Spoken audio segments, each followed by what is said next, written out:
ದೇವರು ಪ್ರೀತಿಸುವ ಪ್ರೀತಿಯ ಬಿಗ್ ಜೆ ಟಿವಿ ಪ್ರಿಯ ವೀಕ್ಷಕರಿಗೆ ನಮ್ಮ ಕರ್ತನಾದ ಯೇಸು ಕ್ರಿಸ್ತನ ಹೆಸರಿನಲ್ಲಿ ನಿಮ್ಮನ್ನು ವಂದಿಸಿ ಸ್ವಾಗತ ಬಯಸುತ್ತಿದ್ದೇವೆ. ಬನ್ನಿರಿ, ಇಂದು ನಾವು ಒಟ್ಟಾಗಿ ಅಧ್ಯಯನ ಮಾಡಿಕೊಳ್ಳುವಂಥ ಅಧ್ಯಾಯ ಜ್ಞಾನೋಕ್ತಿಗಳು, the Book of Proverbs chapter 13, 13ನೇ ಅಧ್ಯಾಯ. 13ನೇ ಅಧ್ಯಾಯದಲ್ಲಿ ಭಕ್ತಿಯ 25 ರಹಸ್ಯಗಳು ಇವೆ. 25 ಸೀಕ್ರೆಟ್ಸ್ ಆಫ್ ಗಾಡ್ಲಿನೆಸ್. ಭಕ್ತಿಯ ಬಗ್ಗೆ, ಆತ್ಮಿಕತ್ವದ ಬಗ್ಗೆ, ಜ್ಞಾನದ ಬಗ್ಗೆ, ಸನ್ಮಾರ್ಗದ ಬಗ್ಗೆ, ನೀತಿಯ ಮಾರ್ಗದ ಬಗ್ಗೆ, ಈ ರೀತಿಯಾಗಿ ಪ್ರಾಯೋಗಿಕವಾದಂಥ ವಿಷಯಗಳು ಒಂದೊಂದು ಅಧ್ಯಾಯದಲ್ಲಿ ಜ್ಞಾನೋಕ್ತಿಗಳ ಪುಸ್ತಕದಲ್ಲಿದೆ. ಆದ ಕಾರಣ ಇದು ನಮಗೆ ಒಳ್ಳೆಯ ಅನುಕೂಲವಾದಂಥ ಒಂದು ಅಧ್ಯಯನವಾಗಿದೆ. ಎಲ್ಲ ಪುಸ್ತಕಗಳಲ್ಲಿಯೂ ಕೂಡ ದೇವರ ಒಂದು ಹಸ್ತ, ದೇವರ ಪ್ರಕಟಣೆ, ದೇವರ ಸನ್ನಿಧಾನ, ದೇವರ ಮಾರ್ಗದರ್ಶನ, ದೇವರ ಪ್ರವಾದನೆ ಪ್ರಾಯೋಗಿಕವಾಗಿ ಇವೆ. ಅದಕ್ಕಾಗಿ ದೇವರ ಸ್ತೋತ್ರ. ಇಲ್ಲಿ ಕೂಡ ಜ್ಞಾನೋಕ್ತಿಗಳ ಪುಸ್ತಕದಲ್ಲಿ ನಾವು ನೋಡುವಾಗ 13ನೇ ಅಧ್ಯಾಯದಲ್ಲಿ ಭಕ್ತಿಯ 25 ರಹಸ್ಯಗಳಲ್ಲಿ ಮೊದಲನೇ ರಹಸ್ಯ ಏನಂದರೆ ಫಸ್ಟ್ ಸೀಕ್ರೆಟ್ ಆಫ್ ಗಾಡ್ಲಿನೆಸ್. ಮೊದಲನೇ ವಚನ, 13ನೇ ಅಧ್ಯಾಯದ ಮೊದಲನೇ ವಚನ. ಈ ಒಂದು ಅಧ್ಯಾಯದಲ್ಲಿ 25 ವಚನಗಳಿದೆ. ಒಂದೊಂದು ವಚನದಲ್ಲಿ ಒಂದೊಂದು ರಹಸ್ಯ ಇದೆ. ಭಕ್ತಿಯ ರಹಸ್ಯ ಒಂದೊಂದು ವಚನದಲ್ಲಿ ಒಂದೊಂದು ರಹಸ್ಯ ಇರುವಂಥದ್ದನ್ನು ನಾವು ನೋಡಿಕೊಳ್ಳೋಣ. ಮೊದಲನೇ ವಚನದಲ್ಲಿ, ಜ್ಞಾನಿಯಾದ ಮಗನು ತಂದೆಯ ಶಿಕ್ಷೆಯನ್ನು ಕೇಳುವನು. ಹಾಗಾದರೆ ಮೊದಲನೇ ಭಕ್ತಿಯ ರಹಸ್ಯ ಏನಂದರೆ ಜ್ಞಾನಿ ಆಗಬೇಕು, ಜ್ಞಾನ ತಕ್ಕೋಬೇಕು, ಜ್ಞಾನ ಪಡ್ಕೋಬೇಕು, ಜ್ಞಾನ ಹೊಂದ್ಕೋಬೇಕು. ಅಲ್ಲಿಂದನೇ ಸ್ಟಾರ್ಟ್ ಆಗ್ತದೆ ಭಕ್ತಿ.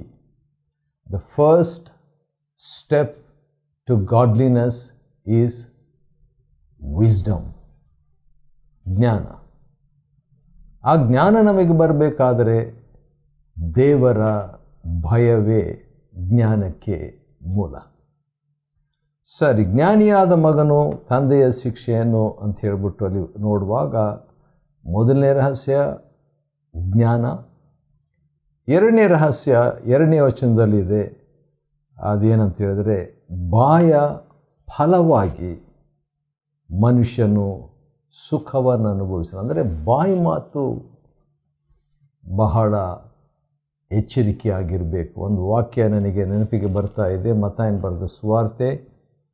ಅದರಲ್ಲಿ ನಮ್ಮ ಬಾಯಿ ಮಾತಿನಿಂದ ಏನೇನು ಆಗ್ತದೆ, ಏನೇನು ಎಂಬಂಥ ಒಂದು ಮಾತು ನಾವು ಮತ್ತಾಯನ ಬರೆದ ಸುವಾರ್ತೆ 12ನೇ ಅಧ್ಯಾಯದ 37ನೇ ವಚನದಲ್ಲಿ, ನಿನ್ನ ಮಾತುಗಳಿಂದಲೇ ನೀತಿವಂತನೆಂದು ತೀರ್ಪು ಹೊಂದುವಿ, ನಿನ್ನ ಮಾತುಗಳಿಂದಲೇ ಅಪರಾಧಿ ಎಂದು ತೀರ್ಪು ಹೊಂದುವಿ ಎಂಬುದಾಗಿ.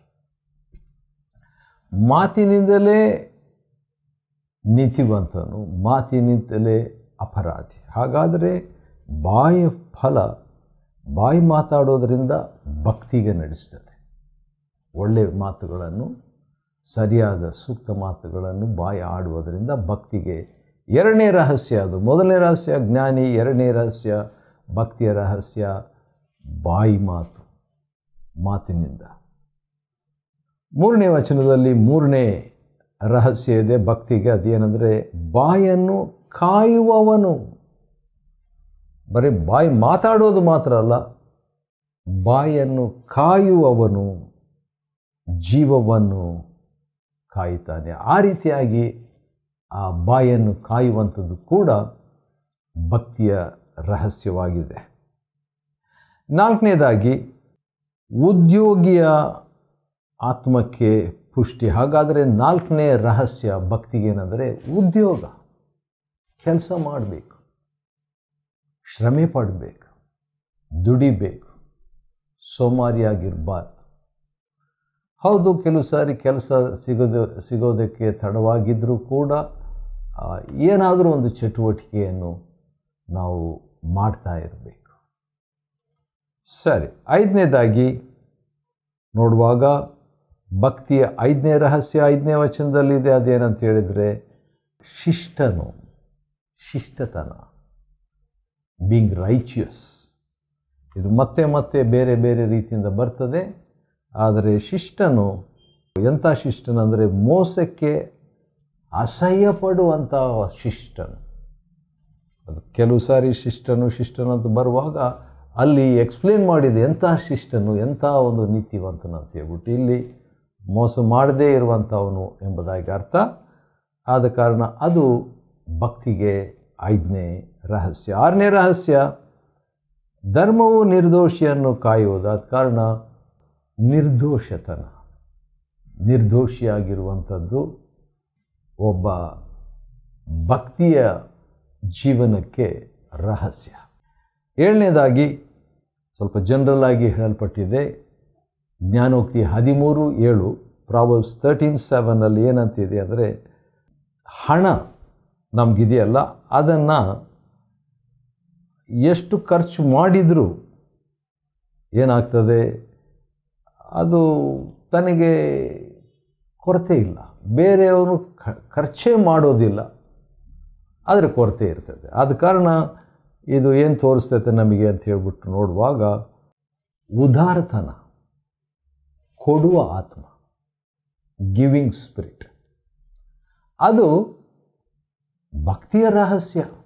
Secret of godliness is liberal giving.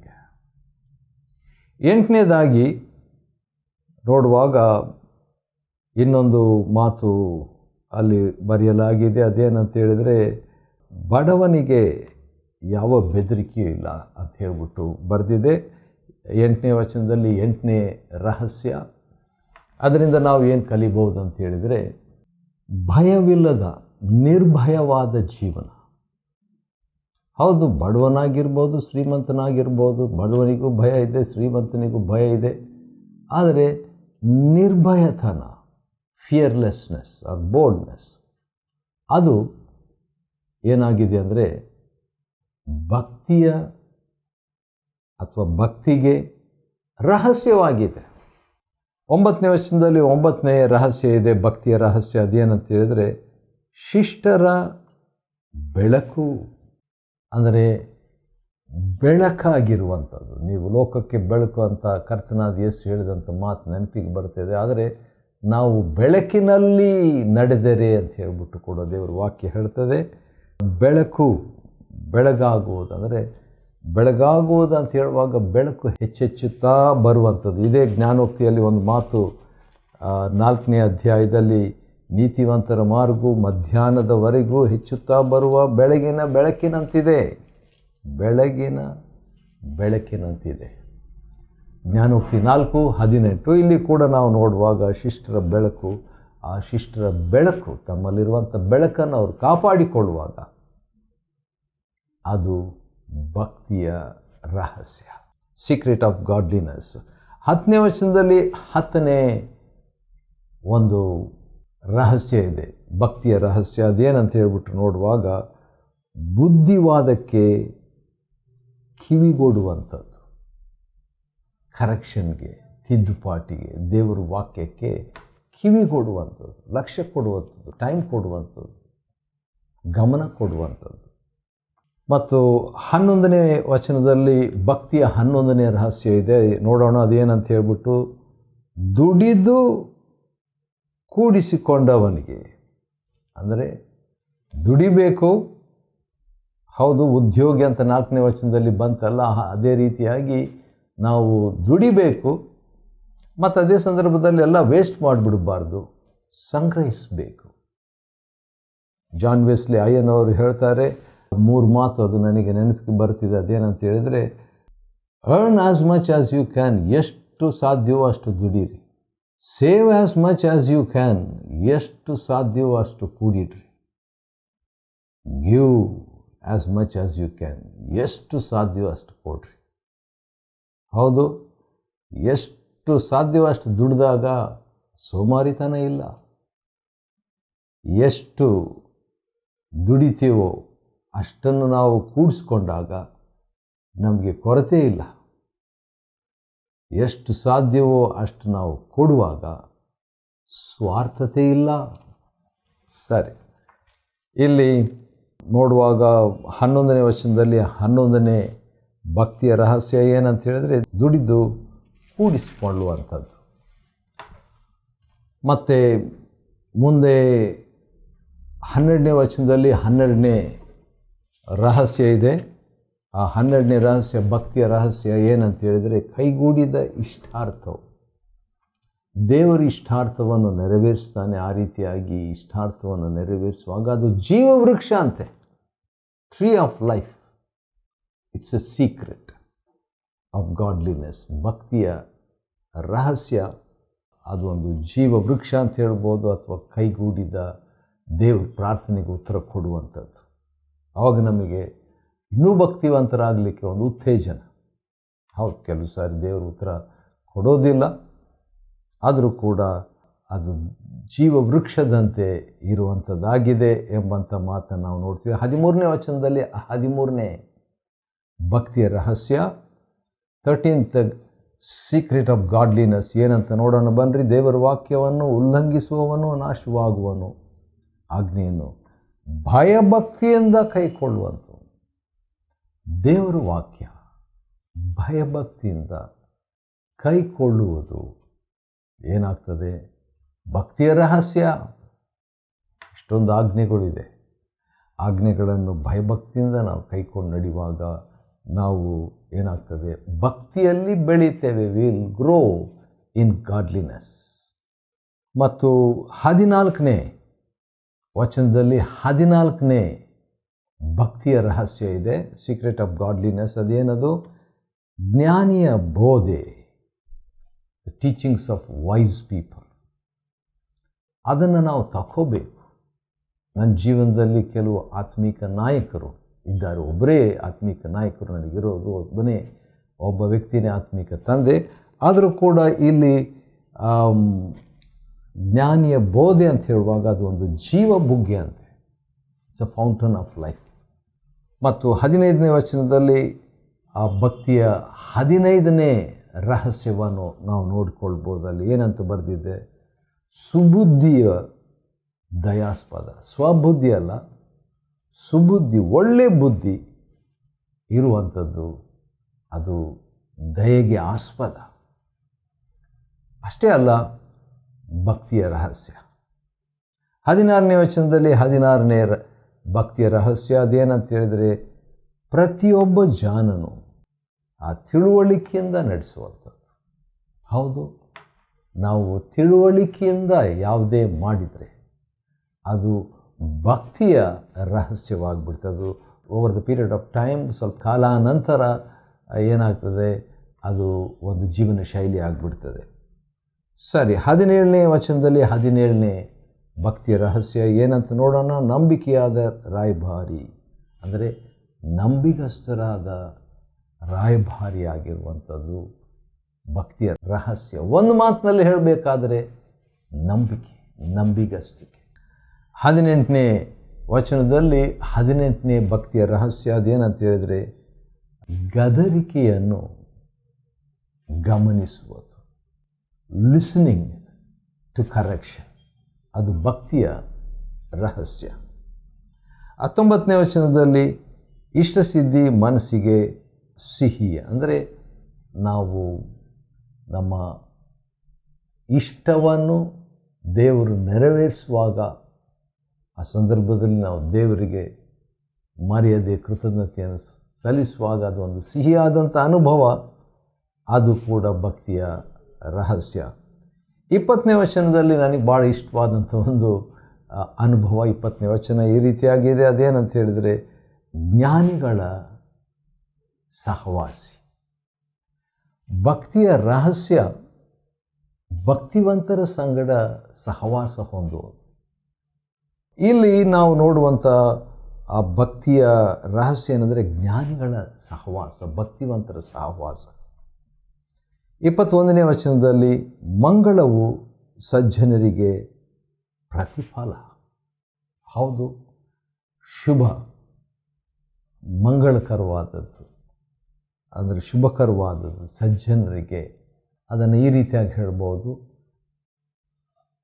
Positive ಆಗಿ ಸಕಾರಾತ್ಮಕವಾದ ಮನೋಭಾವನೆ, ನಿರೀಕ್ಷೆ, ಪ್ರೀತಿ ಎಲ್ಲವನ್ನು ನಿರೀಕ್ಷಿಸ್ತದೆ, ಎಲ್ಲವನ್ನು ನಂಬುತ್ತದೆ. ಅಂಥ ಒಂದು ಮನೋಭಾವನೆ ಭಕ್ತಿಯ ರಹಸ್ಯ. 22ನೇ ವಚನದಲ್ಲಿ 22ನೇ ಭಕ್ತಿಯ ರಹಸ್ಯ ಅದೇನಂತಿದೆ ಅಂದರೆ, ಒಳ್ಳೆಯವನ ಆಸ್ತಿ. ಸಂತತಿಯವರಿಗೆ ಮುಂದಾಲೋಚನೆ ಮಾಡಿ ಅವರಿಗೋಸ್ಕರವಾಗಿ ಕ್ರಮಪಡಿಸಿ ಸಿದ್ಧಪಡಿಸುವಂಥದ್ದು ಭಕ್ತಿಯ ಒಂದು ರಹಸ್ಯವಾಗಿದೆ. ಅಂದರೆ ಮುಂದಿನ ತಲೆಮಾರುಗಳಿಗೆ ಆಸ್ತಿ ಮಾತ್ರ ಅಲ್ಲ, ಇನ್ನು ಆ ದೇವರ ವಾಕ್ಯ ಕೂಡ. ಯಾಕಂದರೆ ಕೀರ್ತನೆ 78ರಲ್ಲಿ ಕನಿಷ್ಠ ಒಂದು 4-5 ತಲೆಮಾರುಗಳವರೆಗೆ ದೇವರ ವಾಕ್ಯವನ್ನು ಅದು ಸಾಗುತ್ತಾ ಇರುವಂತೆ ಮಾಡುವಂಥ ಒಂದು ಜವಾಬ್ದಾರಿಕೆ ಭಕ್ತಿಯ ರಹಸ್ಯ. ಮತ್ತು ಹಾಗೆ ಮುಂದುವರೆದರೆ ನಾವು ನೋಡ್ತೇವೆ ಏನಂತೇಳಿ, 23ನೇ ವಚನದಲ್ಲಿ ಬಡವರಿಗೆ ಬಂಜರು ಭೂಮಿಯು ಬಹು ಬೆಳೆಯನ್ನೀಯುವುದು. ಅಂದರೆ ಬಡವರಿಗೆ ಅದು ಹೀಗೆ ಕೂಡ ತಗೋಬೋದು, ಬಡವರು ಯಥಾರ್ಥವಾಗಿದ್ದರೆ ದೇವರ ಆಶೀರ್ವಾದವನ್ನು ಹೊಂದಿ ಭಕ್ತಿವಂತರಾಗಿರ್ತಾರೆ.